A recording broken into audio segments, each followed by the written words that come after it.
السلام عليكم ورحمة الله وبركاته. الحمد لله وكفى وسلام على عباده الذين اصطفى. أما بعد، قال الله تبارك وتعالى في القرآن المجيد والفرقان الحميد: أعوذ بالله من الشيطان الرجيم. بسم الله الرحمن الرحيم. شهر رمضان الذي أنزل فيه القرآن هدى للناس وبينات من الهدى والفرقان.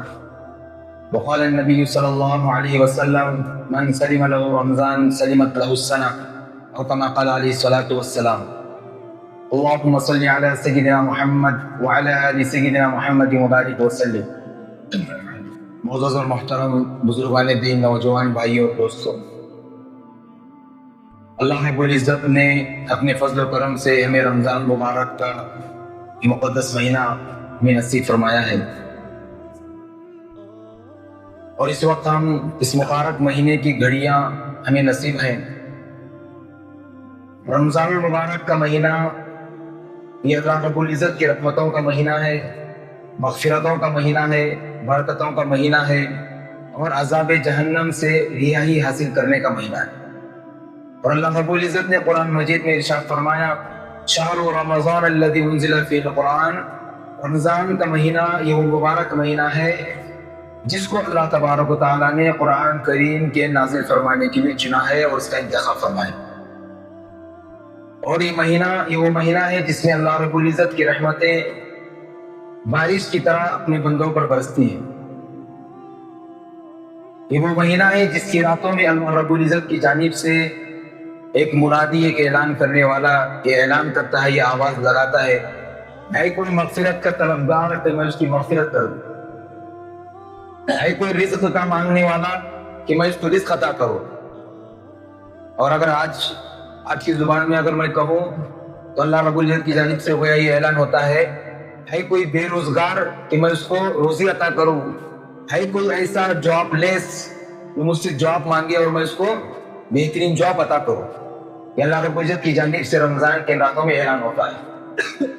اور اللہ رب العزت کی جانب سے یہ بھی اعلان ہوتا ہے: ہے کوئی ایسا مصیبتوں میں گرفتار شخص کہ وہ اپنی مصیبتیں دور کرنے کی مجھ سے دعا مانگے اور میں اس کی مصیبتوں کو کیا کروں بھائی، دور کروں۔